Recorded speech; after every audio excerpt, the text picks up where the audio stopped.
we're so excited to talk about surrogate compensation and benefits with you guys today. I am with Ashley. We are from SurrogateFirst, and we're going to dive deep into these topics to break down really what compensation is about, because a lot of people, they hear compensation and they just think, oh, wow, surrogates are getting so much money, but they really don't understand the breakdown of everything. So in this webinar, we're really going to just tell you what each compensation is for and explain everything. Awesome. And would you be open to just kind of, let's see, sorry about that, my share button. Let me get it open. There we go. Would you share a little bit about yourself and how you got to doing these webinars? Yes. So my name is Jasenia and I am from Atlanta, Georgia. I am a former surrogate. I'm actually 6 months postpartum now. I started sharing my journey on TikTok, and I've been on many podcasts, news articles, and I really like to teach people about surrogacy, and that's how I found SurrogateFirst. I love SurrogateFirst, and I like to teach people about surrogacy. And Ashley, can you introduce yourself a little bit? Yeah, of course. So I'm Ashley. I am a 4-time surrogate. I'm also the intake director at SurrogateFirst. And I'm excited. We were doing these webinars for a while, but Jasenia, you've been such a help in being able to share educational information. Our whole point of these webinars is to help educate the community and support the community, whether you go independent with an agency, whether you're with SurrogateFirst or you're with another agency. We just want to be able to help educate and support. It is important to understand that not all agencies or independent journeys are going to have everything we discuss on this compensation, but we try to give a good overview. Just know that we won't be discussing exact numbers on a lot of it because that can vary. We can talk about kind of like a range on some of them, but it really is up to you to decide, what this looks like, what these compensations look like, and, weighing your risks and benefits and things like that of becoming a surrogate and helping a family. So we're going to do an overview of all the topics we're going to be discussing today. So we're going to be discussing base compensation, the milestones, reimbursable and monthly allowance expenses, dependent on circumstance, catastrophic compensation, or surrogate. And we also have some SurrogateFirst survey data and IP's total cost, because I feel like in a lot of these webinars, we don't really talk about how much these intended parents really spend on the journey. So we really want to touch on that just to give somebody an overview of what they're looking at. Yeah, of course. So why don't we start, obviously with a little bit of information about our agency. Maybe you can share. I've been with SurrogateFirst from the beginning, so I have a little bit of a biased decision on, like, I had an experience with another agency. I've tried, or actually 2, but I've been with SurrogateFirst from the beginning. So maybe share a little bit about what brought you to surrogacy, SurrogateFirst, and where you saw the value in working with our agency. Well, SurrogateFirst really stood out to me just because of the community that they have here. We have a team of intended parents and gestational carriers, our whole team at SurrogateFirst, and I feel like that puts like a personal touch on the whole surrogacy experience with a supportive community. But they also have amazing programs such as Surrogate Plus program, where you can earn extra compensation if you meet certain criteria, as well as we have a health and wellness program, and I think that's so important, especially for postpartum, because surrogacy is a long journey. Your body goes through so many medications. It goes through a whole pregnancy. So I really enjoy the health and wellness program because you can get healthy after your surrogacy journey and also have emotional support, which is a lot of agencies don't talk about. I feel like a lot of agencies, they talk about money, money, money, but who's going to be there at the end of your journey when you're 6 months postpartum? And you really need the emotional support when you're going through something as serious as surrogacy. So that's one thing I love about SurrogateFirst, as well as they're completely transparent and with their ethical practices. And you can even build your own compensation. We have so many great programs here at SurrogateFirst. Awesome. I'll touch on the intended parent side of things just real quick, because it's important for intended parents to understand the compensation. So a little bit about us with SurrogateFirst. We do have a match guarantee, so there is no fee ever due to the parents. We don't hold our parents ransom. Once you have accepted a profile of a surrogate and she's accepted your profile, your clinic has accepted her medical records, and you complete a in-depth match meeting, that's when we consider it a successful match, and actually monies would be then exchanged for starting the surrogacy. We also pre-qualify our surrogates, medical record reviews, education, psychological evaluations, drug panels, background checks, interviews, and home evaluations, just to make sure that one, that we are creating a safe environment for the intended parents and their baby, but also for the surrogate. Sometimes the hardest thing to do is to let a surrogate know, hey, we can't move forward. It's not because we don't want to, it's because maybe it's not the safest environment for them to be pregnant, or, or it could cause more trouble. I do see questions coming up, and so we will definitely answer those as we go through, I promise. Maybe we could kind of touch on the first topic, base compensation. Yes. So base compensation. So this ranges from agency to agency, of course, but I always tell people the base compensation is the main pregnancy pay. Typically starts at heartbeat confirmation or a positive pregnancy test or a positive beta. It just depends on the agency. So this is usually paid out in 10 installments or 9 installments. It just depends on your agency, like I said, but I would call this the main pregnancy fee.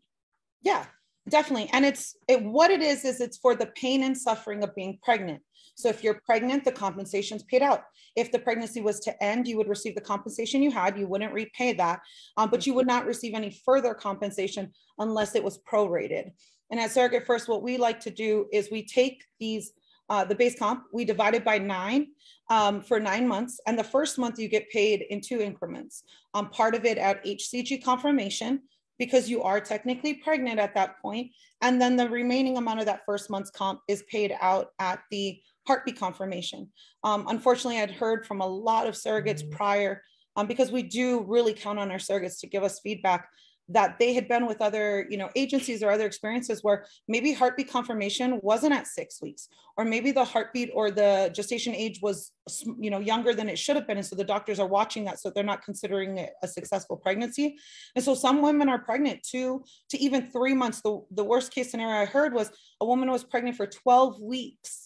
Wow. Before she got her first compensation, because that was when the doctors finally felt that the heartbeat was strong enough and it was going to be a viable pregnancy.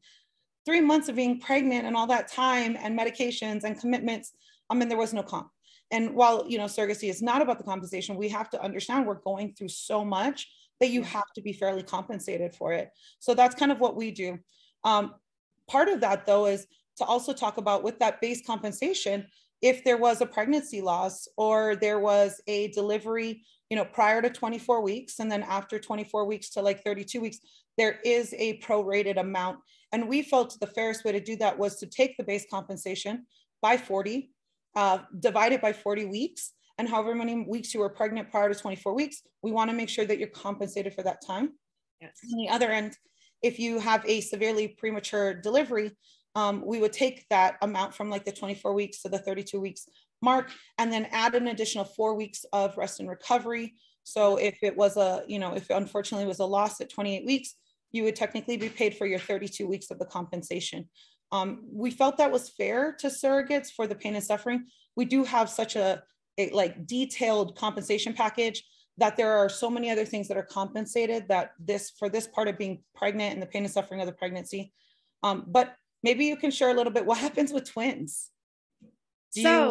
Yes, this is a really great question, because so many people automatically think, oh, that's 2 babies, you're getting double the payment. And that's just 100% not true. Most of the time I see an additional baby is around $10,000. I've seen it as low as $5,000 for different agencies. So you would take your base compensation and add $10,000 with our agency. But I would say you would never get double for twins. I have never seen it. Yeah.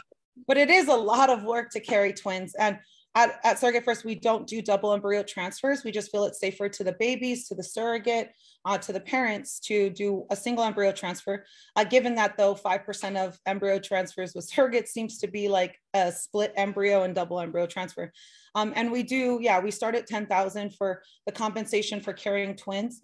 But I have seen, surrogates request like, hey, I really feel like 15 would be more fair. And as long as we're transparent with parents, I've seen that not be an issue with certain parents of that. And so we always want to match everybody like-minded and agree upon that comp before we ever go into a match meeting or legal or things like that.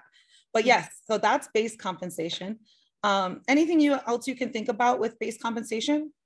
Nothing that I could think about. I just always just like to make it as simple as possible and say that's the main pregnancy pay.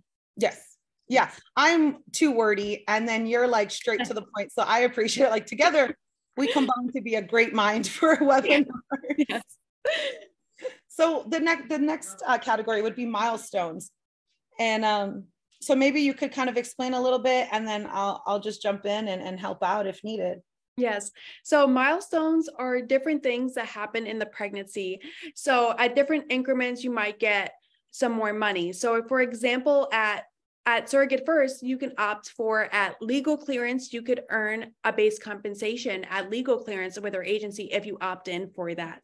And we also have like other things like whenever you reach, sorry, my thing moved around. Whenever you reach 14 weeks or 18 weeks, depending on your contract, you would earn a maternity clothes allowance and different things like that. Ashley, what are some other milestones that you can think of? Yeah. So just touching on that legal clearance bonus, that will not come out of your base compensation. So most agencies, I have seen some agencies that pay milestones out from your base compensation. We completely keep it separately because that's pain and suffering of pregnancy. With that legal bonus, we, like you said, we have the maternity clothing. There's also things like housekeeping and the monthly allowance. When something occurs, so just think of milestone payments as when something occurs or that time hits, that would be a compensation or a fee that you would receive. That would go into, and I know we're going to speak more on the monthly allowance side of it, but we definitely want to just understand like, okay, when something occurs. So starting your medications is another one where you get $500. Like there is a fee for transfer. And sometimes depending on your agency, that fee may be, a smaller amount or it might be a larger amount. And it may include maybe the surrogate's lost wages or maybe the surrogate's childcare. I haven't seen any in the field where it also included the partners. Partners are usually separate for the wages. And it usually has like a cutoff date of like, 2 or 3 days, and anything over that would be additional lost wages and additional childcare. So those are some kind of things. The majority of the clinics we work with have a 24-hour bed rest. So usually you'll go in the night before, go to transfer, rest for 24 hours and go home. So you're gone for about 2.5 days. Yeah, no problem. I was going to say, I think milestones are really important, especially that a surrogate, they spend 6 months, 8 months, even before that they're pregnant, starting this process. And I think the milestone payments are really important just because it's a lot of time. It's a lot of effort that goes into becoming a surrogate, and being able to see some sort of compensation could be beneficial. No problem. So let's see, I'm going to just kind of go into it real quick. Yes. My massage chair is talking to me, so I apologize if you guys can hear that. So with the next one would be reimbursements. Yes. And I know a lot of people ask, why does an agency ask if I have a credit card or I have a, an open available balance or things like that? So maybe you can kind of share in your experience when you were going through your surrogacy, what kind of things did you maybe pay for ahead of time and get reimbursed for? Yes. So for my surrogacy journey, there was a couple times where I did have to pay money up front, but most of the time it was for blood work, co-pays for doctor's appointments, and like my hotel, I had to put a deposit down on my hotel whenever I checked in. So those were a few things that were reimbursed to me. So there was a few times I had to do the blood work, get reimbursed for it, co-pays. That was the kind of things that I experienced in my journey. Yeah, I also found like, because we had to travel with an Uber, so Uber and Lyft, because we don't know what that exactly is going to cost, that usually will get reimbursed. Now traveling, so like the actual hotel cost or the rent-a-car cost, or the airfare, like those ones, they paid for and booked for me. And then all the incidentals, like you were talking about, the holds for the rent-a-car, the holds for the hotels. So I think it's very important that when you're going through this, either you have a travel companion that's going to be able to afford that, be able to use their card, or that you have a card, because I also know that like for me personally, there was a time where I didn't have credit cards because I was doing like the Christian financial planning, and they're like, only use envelopes. Like, so there was times where like that would have never worked for me, and I would have had to come up with a, you know, a different idea. Also for reimbursements to think about would be your health insurance. A lot of surrogate agencies give you personally a reimbursement for keeping surrogate friendly insurance. So if my employer had an insurance friendly plan, which SurrogateFirst does, obviously, because we're surrogates, but the intended parents will give you like at the end of the journey, if your insurance is covered, like the, you know, the insurance is part of the payments, they'll give you an additional $5,000 for keeping your insurance in place. Now, if they don't, then they usually will reimburse for the health insurance. Some health insurance policies won't allow a third party to pay them, or they require it to come from the actual account of, you know, the woman who's covered. And so in those cases, we will reimburse, but usually we'll pay that ahead of time. Well, not usually, like 99% of the time, it's a special circumstance, that's put into your account like on the 1st, and then you pay your insurance on the 5th. So that way you have that money already in there, but that is a reimbursement that you may pay and either collected right before or at the same time. So I would say those are the kind of reimbursements I can think about. Yeah. I thought of one more, Yeah. childcare. Yes. That's something that I had reimbursed to me. Also for my egg donation, I had my childcare reimbursed to me, because whenever I have to fly out of state, I need to have my kids to be watched by a babysitter, because my husband works. I need my kids to be cared for. So that's something that I had reimbursed to me. And I think it is really fair, especially having to go on flights and be out of town for multiple days. Now there's reimbursements, there's milestones, but there's some things on your compensation that you would never want to ever happen, right? Or that, you know, could pose a complication, or, you know, even like the minor things. We'll talk about the big ones after, but there are things that are dependent on circumstance. Yes. Maybe you could kind of touch on some of the things that, you know, you witnessed in yours or even in your career now. Yeah, so a few of these things that pop into my mind are having a canceled transfer. You would get compensated for that. So because it's your time, it's your effort, it's you taking the medications, it's all of that, as well as having a delivery via C-section. I know some women that previously had C-sections, they don't expect to get paid for having a C-section, but this was one thing that I did not want to get. I did not want to receive that money. I did not want to have a C-section. And also like having amniocentesis or any invasive procedures, you would get compensated for those as well. Yeah, and I think that's important too for women to understand. Like, so at SurrogateFirst, we do consider an invasive procedure anytime that something enters the vaginal canal and is removed, right? So a scrape, a polyp, a cyst, you know, if there was a stitch needing to be put in, if, you know, whatever that is, that would be like an invasive procedure. So it's like a DNC, or if you had an ectopic. And so these dependent on circumstances cover the actual item that was completed, right? So not your copay or deductible for it, but say I had to have a clear closure, and I'm not medical, so don't kill me on this, but basically where they stitch your cervix, right? Because your cervix is opening during pregnancy. I would receive that dependent on circumstance fee, but then I would also get like lost wages, childcare. If there was a bed rest, then bed rest fee. So never think that like they're all combined into that. They usually are separated so that if something was to occur, and a lot of times you can choose those amounts, right? So there might be things that are minor and you're like, okay, I'm okay if it was, you know, this amount to go through that. And then some things are a little, you know, little more hard on your body. And so you can be able to move those numbers around for yourself. Not every agency does that, but I have found with other agencies, if you bring that to them and you say, hey, look, I really like you guys, really like the parents that you're working with, but these are a couple of things that I personally would like to change. Most agencies will do that for you.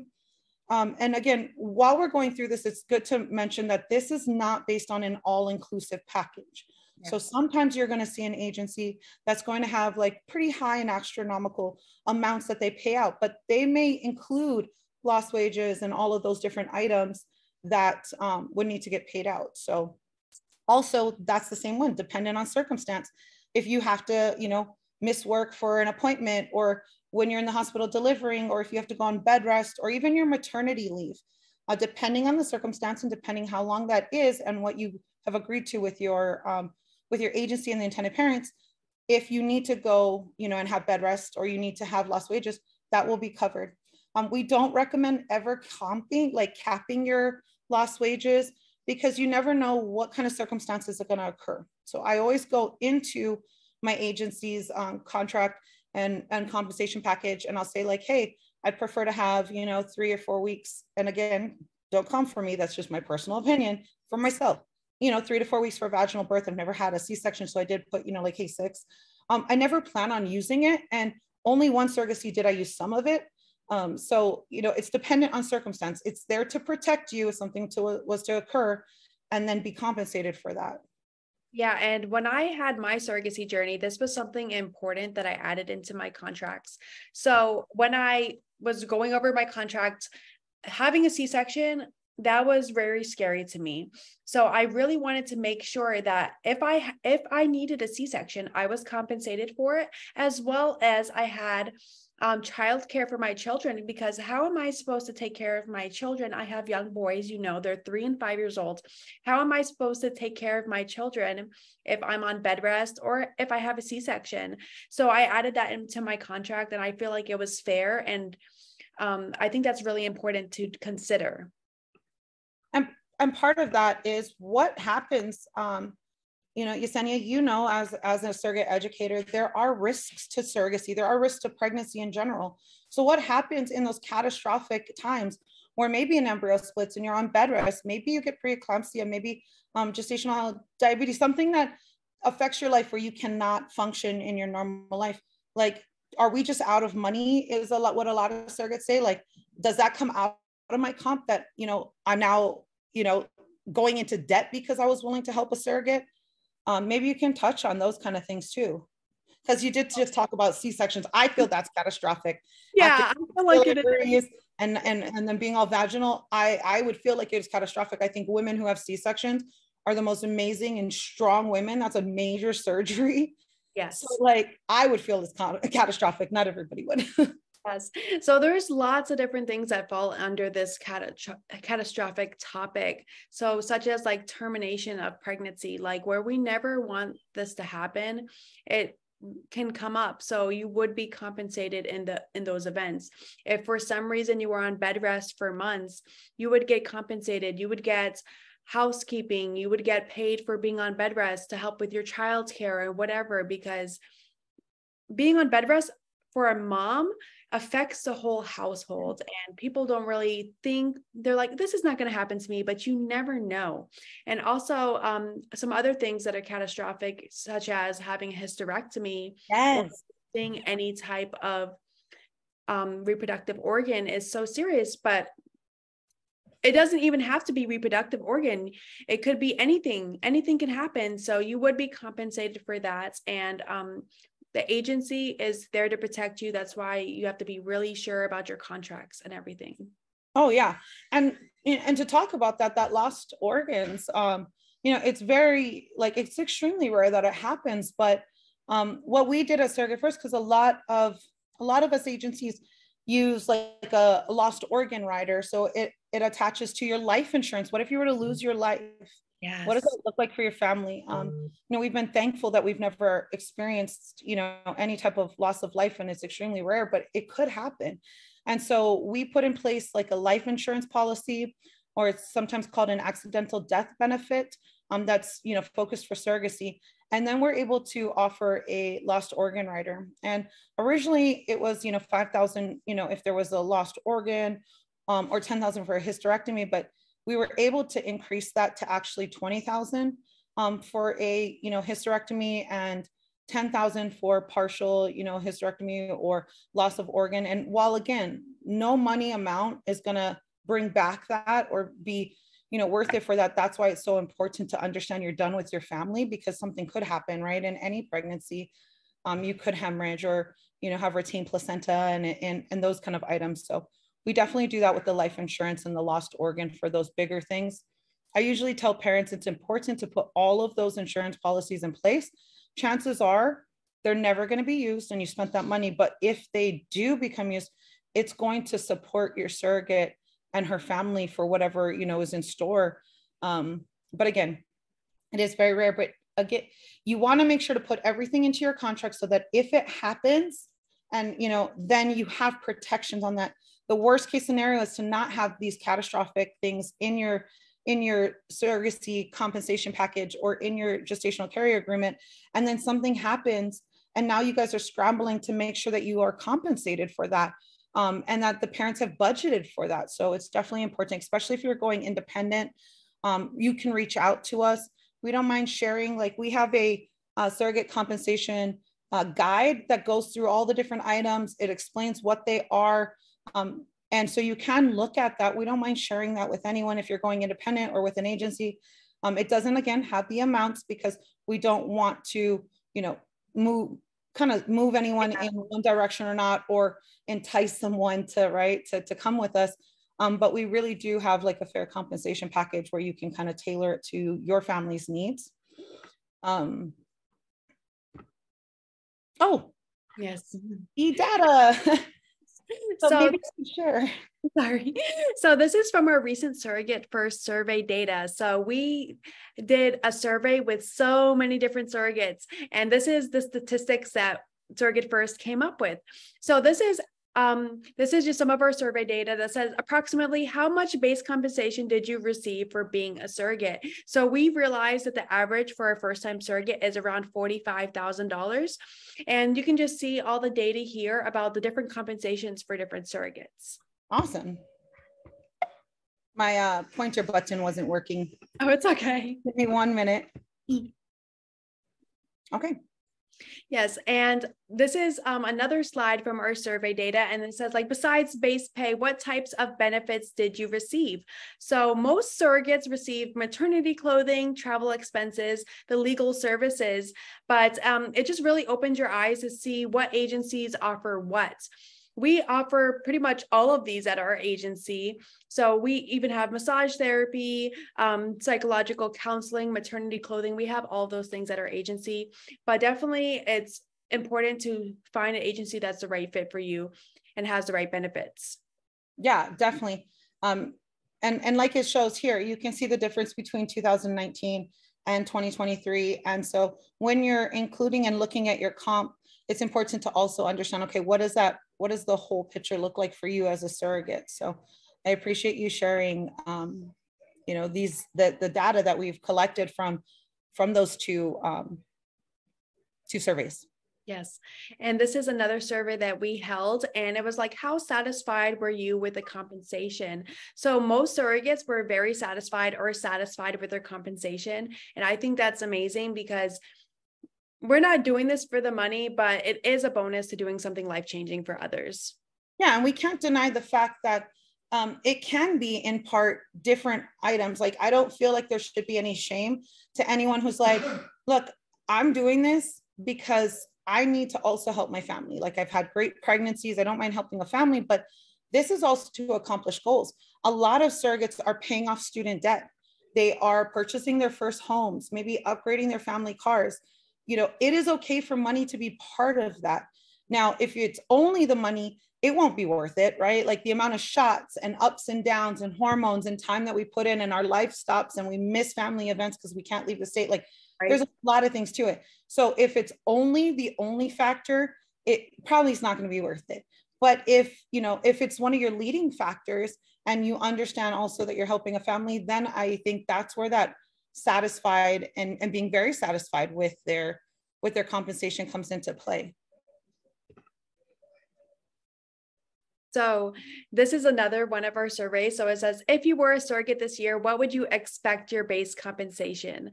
So it's all around the board, but we see the average is around $61,000 right now. So it did jump 22% in 2023.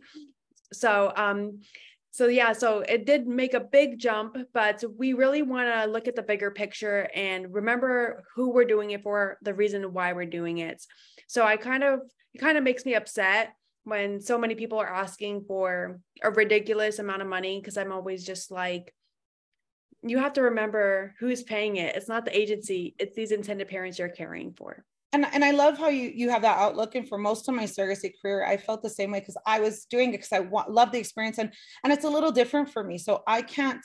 I'm coming from a place of carrying 3 times for the same family, and obviously, when you do a sibling journey, you're not following. Well, most people aren't following the market of like what's the average surrogate. I think we're in a day and age where surrogates are becoming educated on the amount of like responsibilities and tasks and everything that's included in the surrogacy, and also inflation. We are Yes. all struggling. I mean, we have great incomes, but we're still struggling with like this inflation of gas and food and rent and all of these different items. And so I think that naturally surrogacy is going to continue to have that that amount. Something that's not very popular also, you know, and I feel for families, but surrogacy is it is a luxury. And I don't think it's fair that it's a luxury, but in this day and age, it truly is. And so it's hard to understand, like, I really want my family, I want to be able to use a surrogate, but I can't afford the entire cost. And we'll kind of go into that later. There are grants, there's scholarships. I see families sacrifice so much to afford surrogacy. But I think for a long time, surrogates, in all honesty, I think surrogates took the, like, I'm doing this because I want to help. I want to do this. I don't want to ask too much, you know, because I don't want to affect the parents. And there's times where a surrogate will take a base compensation lowered if she really connects with the family. Or maybe she does, but then the family's constantly on vacations, right? So there's these small minorities of cases where it affects the surrogate for her next journey. Like, I remember when I took all this, you know, this base comp, you know, lowering. I also see with independent surrogates a much lower compensation because you're, you know, a lot of times you're helping a family member or a friend. And so it's more altruistic. I always recommend to my intended parents, if you're going with a friend or family member, please make sure that they have a fair compensation package. It may not look like everyone's else with the base comp, but you have to remember when we're like 9 months, 8 months pregnant and we're a whale and our bodies are painful and sore and everything like that, it's really hard to still have a soft heart if your best friend's going on a vacation or buying a new home or buying a new car and you're doing this for basically free to help them, you know. So keeping in mind, like, what is your budget, and then working with your agency or independent as intended parents to find the right surrogate that matches that budget that you have available. Yeah, and that touches on our next subject, is the intended parents' total cost. So we're seeing this total cost be anywhere from $125,000 to $165,000 or more. And it has lots of different variables in this compensation. So it could be the agency fee, which we're looking around $25,000 to $50,000, just depending. The parents creating embryos, which can be $20,000 to $50,000, or having attorneys and the court fees, even $10,000 for just that alone.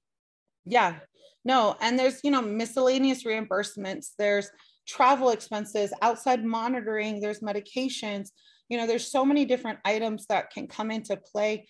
Also thinking about it, if you're an international parent, you may need to put newborn insurance in place, and that is not affordable because currently in the US, you're not able to, if you're not a US citizen and living here as a resident, be able to get newborn insurance through like the Affordable Care Act or, you know, state insurances. So it's important to understand that side too, that once baby's here, that can be a cost. And then also for international families, going back to your country, you may have to go through the courts and an attorney in your country to then get parentage seen by that country. So some do allow you to automatically, like, hey, baby's on all of the documents in the US, we accept it.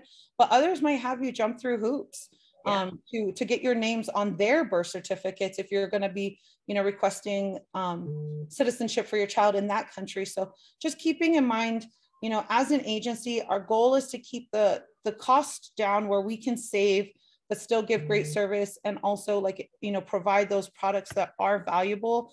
And when I mean that, I mean like insurance policies and attorneys and things like that. And with surrogates, we believe in educating our surrogates. Yes. I personally am a lower comp surrogate, even when I did it for another family other than my 3. But that was what was comfortable for me. I looked at my risks, I looked at my time, I looked at my pregnancies and all of those items. And then that's where I decided, you know, what was fair to me. And so I think it's important for surrogates to look at that, talk to their family, and really say, like, okay, what is this worth for my time? What would be comfortable with me if, if things didn't go as planned, or I didn't get the relationship I was looking for, or any of those items. Like what is that to me? And what am I comfortable with for helping this family grow? Yes, exactly. And I do consider myself a lower surrogate as well, especially looking at some of these compensations out there. But I always tell everybody, look at the bigger picture. I think $40,000 to $50,000 is a good amount of money. It's life-changing for many people. Sometimes teachers don't even make that in a year. And I try to look at it from that perspective. And like me and Ashley said, if you're doing it just based off the money, it will never be worth it. No, definitely. And for me, what it was like, I'm looking at, I continued my job all the way through, like all of the babies. I just went into labor and then had them. And then I was like back to work in a week, Yeah. So to me, it wasn't, that side of it didn't affect me, right? Like I was like, oh, I got this. I don't have any toddlers. I don't have small children, so looking at all of those aspects, lost wages, I work from home. So I decided, okay, this is fair for me. And so again, we'll respect your what you're looking for. There are parents with different budgets, so understanding like, hey, I might like a family that's like this, and these are my requests and my preferences, and it may be harder to find that match. And so if you have a compensation too high, you may not find the quickest match. But usually your intake coordinators are very good at finding out exactly what you're looking for, and then just say, hey, I think we do have parents. But I think that's a perfect segue to actually share the next steps. Yes. So here are the next steps if you're considering becoming a surrogate. So first of all, you can get a free consultation, a free surrogate consultation at our agency. You can meet with a surrogate and get some perspective on everything, what the journey entails, and any details you want to know about starting your surrogacy journey. And the next one would be qualify and apply. So checking out the qualifications and filling out your application. And if you're an intended parent, you can use our surrogate compensation calculator. It is open to the public. You can put in the cost for your clinics. It used to have like 100 questions, which was really insane. But I think it has closer to like 50 now. You can sliding scale, so compensations and benefits and all of that, and get an idea of the overall cost. If you're needing help as an intended parent, we work with some amazing, organizations that help with, financing education and budgeting and things like that, or there's grants and scholarships. A lot of employers for intended parents are now offering fertility benefits. It's amazing. I'm seeing, like Progeny and Carrot, and Maven having these benefits for the parents. And I've seen it be anywhere from 35,000 to literally 150,000 to cover a full surrogacy in your lifetime of employment. So just understand there are other ways. I know like Bank of America, they were at like 45,000 last time I checked for helping with infertility, on top of your health insurance. A Starbucks, I believe they're at 35 for part-time workers. So there's definitely other ways to be able to sacrifice your time and efforts to be able to find a way to afford surrogacy. Again, at SurrogateFirst, I do get quite a lot of like emails and calls and meetings with parents who aren't even sure if they want to work with an agency. And so we'll go over what an agency does. We'll talk about what an independent journey looks like. And if you find that maybe an agency is not in the best interest for you or in your budget, like by all means, we still can answer basic questions, right? We're not attorneys, we're not medical providers. So I can't give you expert advice on that, or even insurance, right? I can just tell you where to find that. But we are here to give you that information. A couple weeks ago, maybe a month or two ago, we did a great webinar with Ralph Sang, from Song Long Group. And so like he talks about some of the mistakes that maybe going independent makes. Same thing with surrogates. If you have questions about your compensation package, or you're looking at hours, or you're looking into it, currently right now, I'm gonna put a little disclaimer. Our website, we're switching over to a new website. So some of the items may not be updated, but just keep in mind that at our agency, you are able to build your own compensation package. So if you see something you don't agree with it, just bring it to us. Same thing if you're already, if you're looking into another agency and you're like, hey, checked you out, Ashley, not into it. Why? But no, I'm just joking. But, talk to that other agency about, be honest with them. Like, hey, here's what I was actually thinking. And they're going to be honest to you too. They're not going to want to, waste your time or feed you false truths. the screening process is actually really expensive for an agency to go through with each surrogate. And so they should be honest with you about if they think they can match you or not, or what might be the hiccup, whether it be like something in your medical records or your preferences or any of those kind of items. So just talk to your agencies. They'll help you along the way. Yes. And I see that we have a question here. It says, are surrogates allowed to specifically ask for a certain couple? So yes, at our agency, you're allowed to work with any type of couple you would like. We let you pick from the profiles, review different profiles, and have a match meeting so you can find the perfect family to work with. That's important because I've heard of people not even getting to see like a profile or meet their parents, you know? So we do. And we did a breakdown of application previously, our webinar. So we do ask all those questions. How far away are you willing to travel for medical screening and transfer? Are you willing to work with married, single, heterosexual, LGBTQIA? Like, what's your termination stance? Are you comfortable with parents who are international or don't speak English, or all of those items? You know, review those profiles. Yesenia's got some great content on TikTok about looking at profiles and why she matched with the family or not. So, you know, we've done match meeting webinars. So definitely check out our stuff. We're here to help you with any questions you have. And if they had questions, I know your inbox gets inundated a lot. But if you want to get a hold of Yesenia, you can reach her. What's the best way to reach you? So you guys can follow me on all my different social media platforms, but I would say if you do message me through social media, the best one to message me is Instagram. I'm Mama Jasenia on Instagram, but if you guys would like, you can email me at jasenia@surrogatefirst.com. That inbox is way easier to get a hold of me, or you can give me a call or a text at 470-907-9957. Perfect. And if you have any questions for me as an intended parent or even as a surrogate, I have a little bit more flexibility with answering, you know, questions. And so you can reach me at Ashley, ASHLEY at if you enjoy horrible dances and pretty cheesy content, you can always reach out to me on TikTok. I think Ash or Surrogates. So that's one way. And then if you do need to contact me by phone or by text, you can reach out at 424-567-3703. We really thank you for your time. Yesenia, would you share what our upcoming webinar is? Yes. So our next webinar, I believe it's going to be on September 27th. It's going to be about psychological evaluations with Samantha Levy from the JSRC Law Group. So we're really excited to have her on our webinar. Yeah, and we've got a lot of great webinars coming up with like topics for surrogates and intended parents.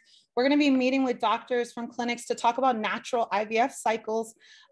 When that's with New England Fertility Clinic.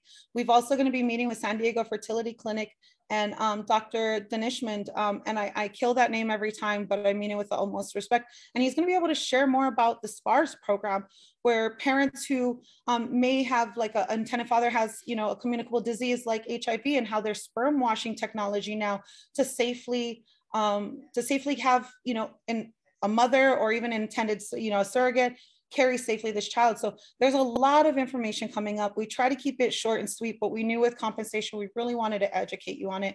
If you have questions about compensation, we are not the end all be all experts, but we'll try our best to help you as much as we can.